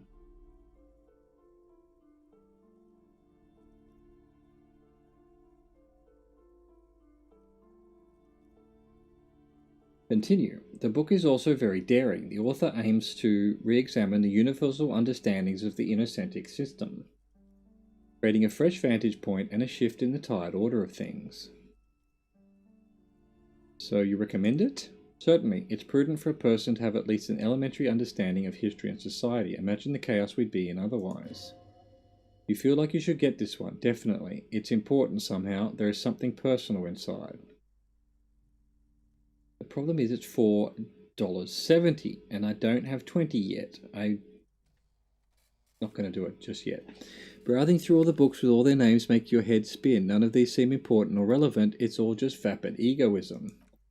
Suddenly, a particularly odd title catches your eye. It reads High Speed Love, the tragic true story of Jacob Irwa and Alfie Delatraz by one Cecilia Averbrook. What's it about? High Speed Love chronicles the romance between two of the finest tip-top tourney racers in history. One of them is the madcap driver Jacob Irwa. His blonde mane graces the cover. Next to Irwa's life story, you see a slim biography of an Occidental rock star called the Anti-Star. He's famous for shooting morphine into one of his eyeballs and cocaine into the other. As you do. Next to that, Revacholian radio personality Guillaume Bevy stands in front of a run-down drug den. He's a permanent fixture on Channel 8, reporting on real-life crime and ruining cops' days. I really must insist you buy one of the books. You're interrupted by the shopkeep. Reading them is not for free. Do still browse though, but not too long. I will buy that book, maybe, when I have more money. Shelf of crime novels. These shelves are overburdened with books from the same series. You see the name Dick Mullen over and over. A couple spook novels hide amidst all the detective books, thrilling tales of spycraft and daring do. Storekeep, what's all this crime fiction? Oh, crime, robberies, murders, she lowers her voice, even sexual crimes. We're fortunate to have Dick Mullen and his stories to sort all that out. You're a police officer, apparently. You should buy all of these. They really do teach a person how to be a proper detective. Look through the display of books. Crime fiction is a disgrace, an asinine misrepresentation of the physical attributes and the arduous everyday work of actual police officers. These books greatly overstate the excitement of police work, glossing over how long it takes to actually follow up on leads and eliminate dead ends. What's more, they completely ignore the psychological hardships of, year after year, coming into contact with people during the worst days of their lives. Not a single mention of all the stress this work creates upon the officer's family. Detective fiction just doesn't tell the truth at all. Now, would you like a list of the books found on the shelf? Oh god, no. Shelves filled with the brim with crime novels featuring blah blah blah. Okay. That sounded like an oh god no to me. Alright, let's do this one. Mountain of board games. A small mountain of colourful board game boxes. There are numerous types of games for all ages. A lot of shelf space seems to be taken up by Wirral related merchandise. Storekeep, what board games do you have here? Wonderful board games, sir. The Viticulturist is a classic for sure, or perhaps you'd like Archipelagos of Insulinde, a very educational game for those interested in geography. Raubritta is a fun game of economic competition that can get quite intense after a while. We have games for the whole family. You can play with your children. I don't feel as if I have any kids. Friends are technically like family, she fiddles with her pendant, thinking. For playing with friends, I'd recommend Suzerainty. It's a civilization building game where you build a civilization, then set off to brutally colonize and repress other civilizations. It'll cost 12 real. What about all these Wirral things? Lousy auras there, she shudders. No, role-playing games are popular amongst those types, you know, who are into those kind of things. Personally, I don't like it, not at all. I've heard they turn people into occult enthusiasts. They have rituals where they try to summon entities. Highly immoral stuff. You can still buy them though. She looks at the table, crossing her arms. Look through the pile of Wirral-related items. An endless variety of source books, law books, and codices litter the table. The topmost book is titled Welcome Compendium 2nd Edition. There's also a large hardbound tome with intricate cover art, The Hunters of Katuak, Boreal Creature Compendium, and a Pick Your Path adventure game book titled Tales of Wirral, Caverns of Velkrag. Books in a board game section. Who wants to read books? Anything that really catches my eye? There's a box that says Wirral 3rd Edition Mega Setting Supplements Module. The side panel notes a fantastic adventure board game. New maps and miniatures. A sticker on it displays 25 real. That price is steep, but then it's a 3rd edition Mega Setting Supplement, so it makes sense. Yeah, none of that, thanks. Let's talk to her, see what's behind the curtain. Welcome to Crime, Romance, and Biographies of Famous People. My name is Plaisance. The clerk extends a greeting. Be welcome, and please take responsibility for the energy you bring into this space. Before we go on, you seem to be well off enough. Can you give me some money? I feel there won't be an opportune moment to ask later. Sir, don't be ridiculous. I certainly will not give you money. I would be doing you a grave psychic disfavour. Gives you a disapproving look. One has to earn one's success, even if one is a police officer. Handouts are nothing but manipulation. All they do is make you dependent. Certainly, there are good things to be said about dependence.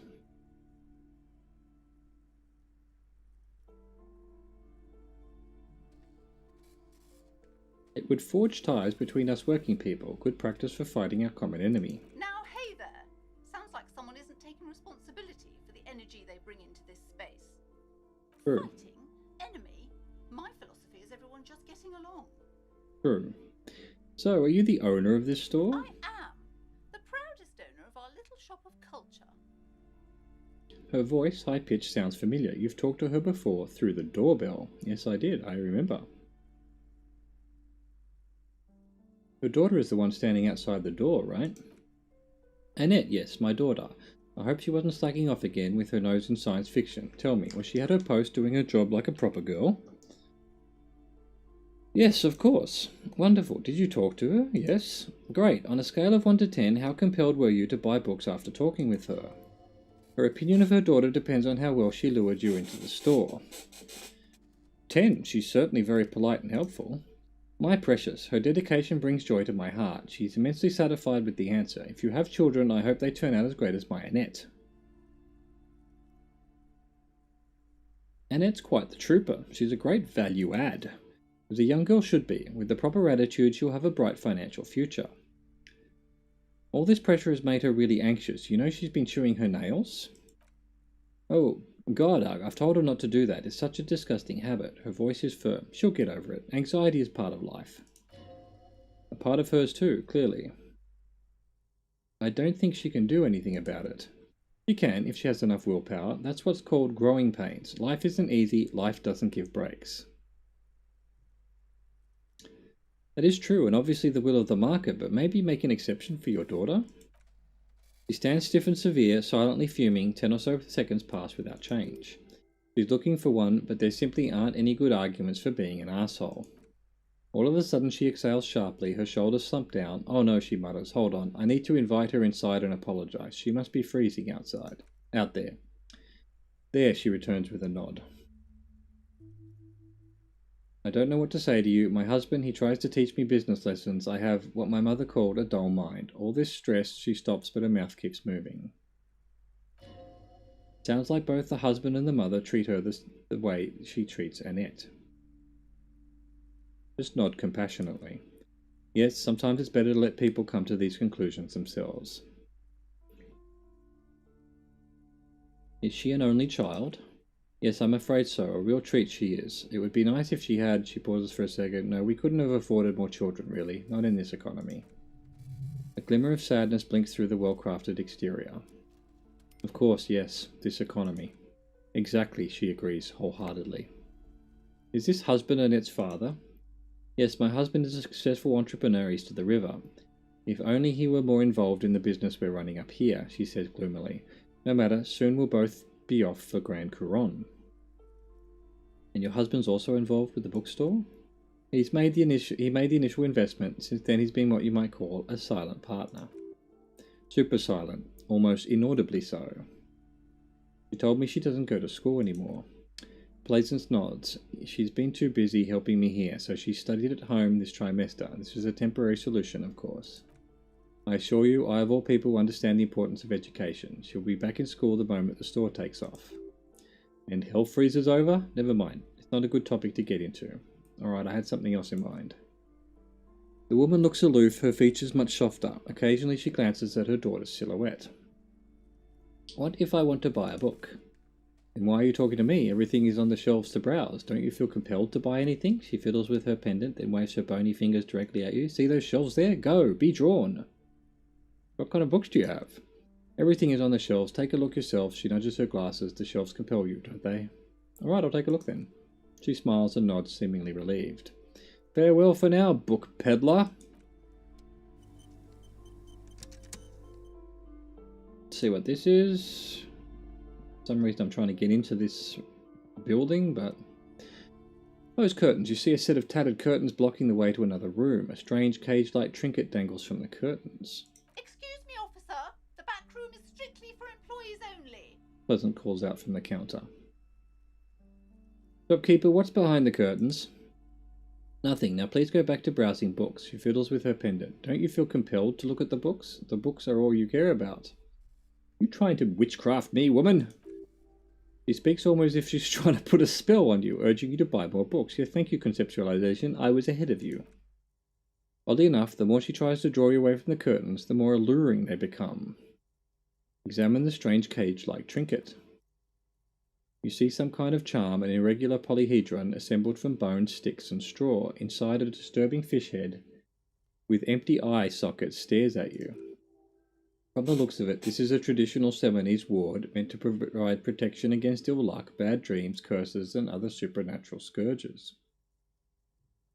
And who are the Seminese? Inhabitants of Ile-de-Fantôme, the Seminese Islands down south. The Seminine Islands down south. Aside from poking at it suspiciously, there's nothing else to do with the fishhead charm at this time. The curtains remain shut before you. Pull open the curtains! Just as you're about to pull apart the curtains, the petrified voice of the shop owner cries out once more. Sir, don't touch that. I told you it's off limit for the customers. Her hand has closed around her pendant, her fingers nervously playing with the talisman. Parapsychologically speaking, we're done if you would decide to open them. I won't be held responsible for the consequences. It's too dangerous. He looks away, mumbling. Why is everyone always messing with the curtains? Why can't they just buy books like normal people?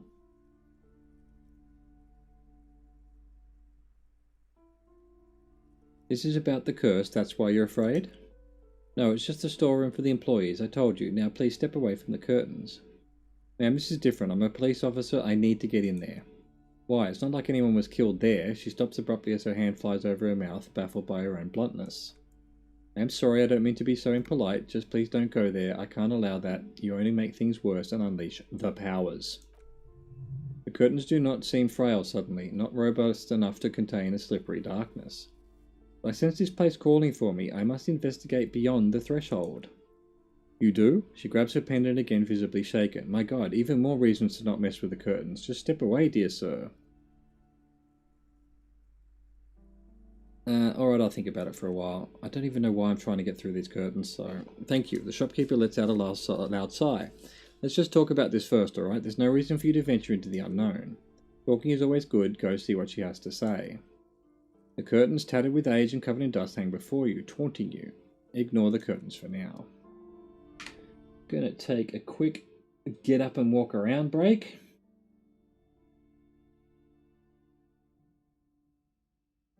Probably should save. Why does that do that? Why can't I double click on it? Why do I have to delete the whole thing.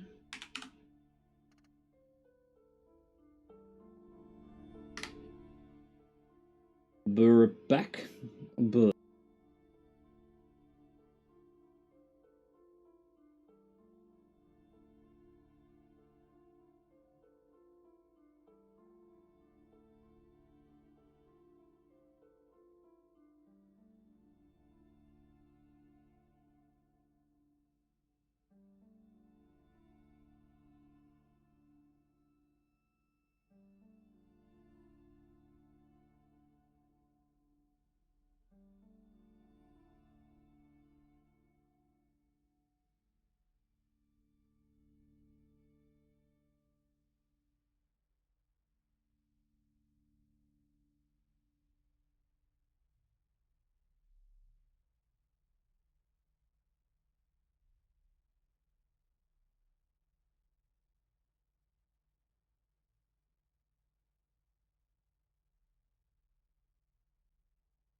Alright, let's talk to her again. Wait, let's do a level up. Alright, is there one of these that I desperately want to do? Rigorous self-critique, misanthropic social equality.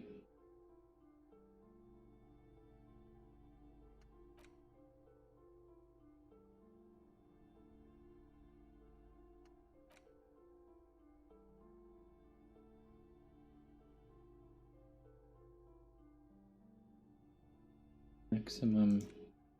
I should just do empathy towards Kim. That's only temporary.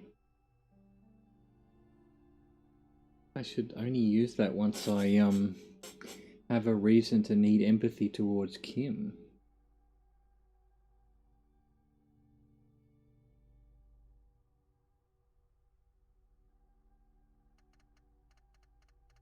Jesus Christ, look at this. Craziness. Absolute madness.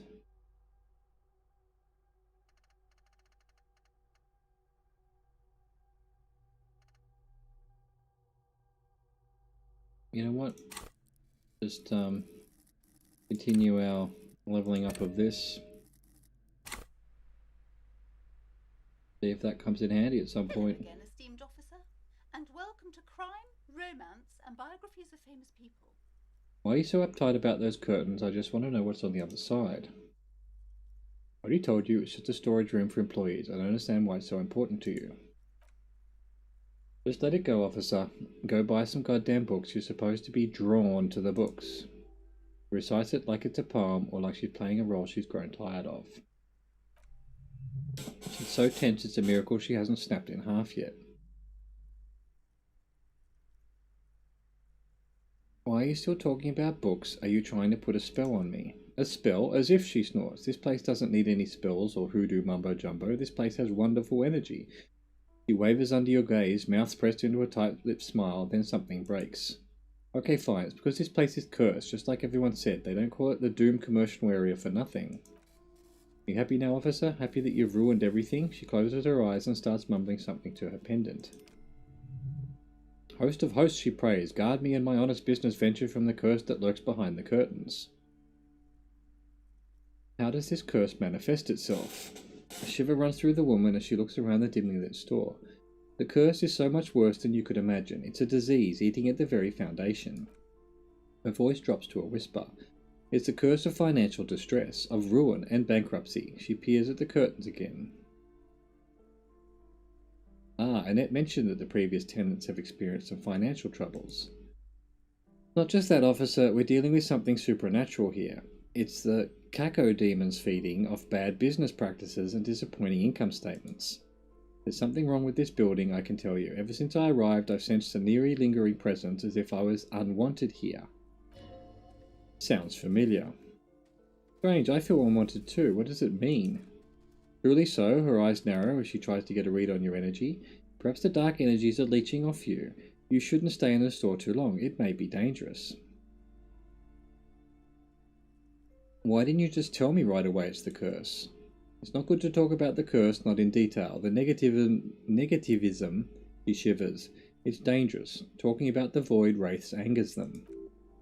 Wow, void wraiths. You have new words.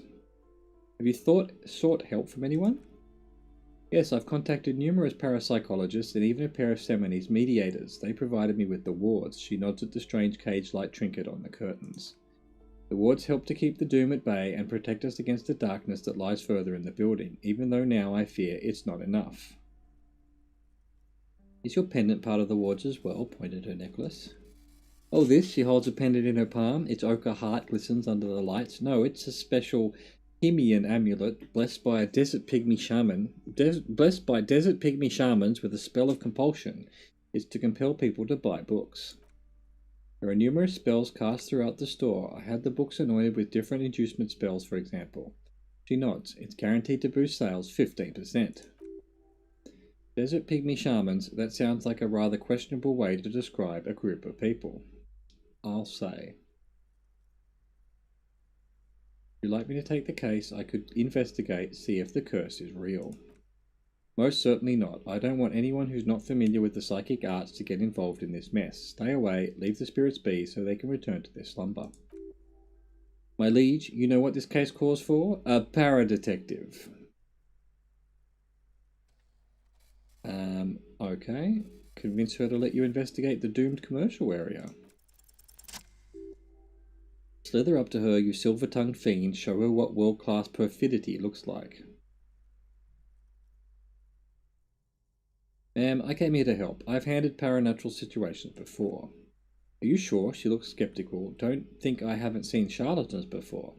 I have returned from the void. A paradetective is from a long line of paradetectives.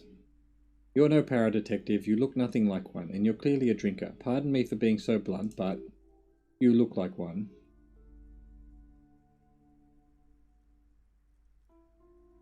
I admit I've had my share of drinks, but only because the spectral realm is parapsychologically taxing. How do you know all this? Here we go.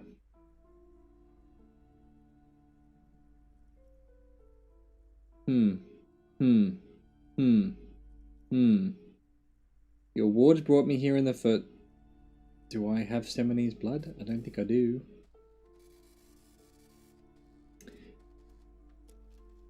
I'm going to go for this one even though it's obviously silly. I am the Void Revenant. I have the powers to debad all the bad energies. I should have realized a pattern lies within the fabric. The hand of fate guides us. Our meeting couldn't have been mere chance. But I am not the only one at risk. I have to think of my daughter. You are certain you can help us keep us safe. I can't allow any collateral damage to hit us. No problem whatsoever. Your family is safe. The phantoms are no match for me. She shuffles nervously. If you promise, good officer, then... She pauses. You might be our last hope. Do you swear it? Hand on your heart, on my honour. Thank you, sir. A timid sigh of relief followed by a cautious smile. There's one more thing I haven't told you about yet. The entity. Do not act surprised. You know of these things, sire. Of course, the entity. Close your eyes, for I have sensed its presence. You have? She gasps. The entity takes the form of a woman, a witch probably. I've suspected that she must be connected to the curse ever since I first saw her. Did you know that she lives inside the chimney? Chimney, the passage between heaven and hell, of course. Yes, that chimney is part of the building's central furnace, and it's enormous. She has barricaded herself behind some metal security curtains. God knows what she's doing there. Key to bookstore back door. Some unnatural magic, I assume. She shivers. You should go find the entity and ask what happened to all the companies in the building. What is the source of this curse? Here's the key to the warded door behind the curtains. Take it. Oh, and please do not return to me after you've looked around. I'm quite anxious to... Oh, please do return to me after you've looked around. I'm quite anxious to know what she has to say about the curse. What you discover in there. Unbelievable darkness and ruin. What you discover, probably just some office space. Don't be scared. Farewell, for now, book peddler. Have a quick chat to the girl, see if she's got anything to say that I managed to bring her inside. You're welcome. I'm sorry, sir. I can't talk right now. I'm very busy with my homework. I have so much homework now. You just can't win. Out of the rain and into the gutter. 28%. It is a white check. But nope, I'm not going to do it. What are you doing now? Maths. She looks into a notebook with trepidation. It's really difficult, like really. They say you need to get rich. Better than standing outside in the cold, I guess. Suddenly she smiles and perks up, remembering something. Oh, I found something while you were away. What is it? Dick Mullen's hat. I thought this would fit you. She gives you a hat almost exactly like the one Dick Mullen wears on the covers. Like, thanks for helping out. Not me, the city I mean, like a detective does. A detective hat? Yes, just like the one Dick Mullen wears all the time. She grins. You'll look way more serious with that. Suddenly she looks back at the infernal scribblings under her nose. Right, I have to get back to my homework now before my mom notices. I don't know why I have trouble saying mom or mum. Man, this is hard. Okay, bye. See you around. Got myself a hat. Yeah. 1+1 encyclopedia. If anything, this wide-rim hat looks even better than the hat Dick Mullen wears. Dick Mullen is stupid and not even real. You're real. Your brain is real. Your real brain is inside the hat. Hat man, yeah. Okay. Investigate doomed. Search for the malignant entity. Pleasant says she lives inside a chimney. Find a way in. Understood. Quick save. I'm going to have a quick look outside and then we're probably done for the day. Been over 2 hours. It's about my limit on a game like this. But I am curious whether I was blocked around the corner here. And if so, what on earth am I supposed to do? I guess I can check out this building now. Anything to pick up? No.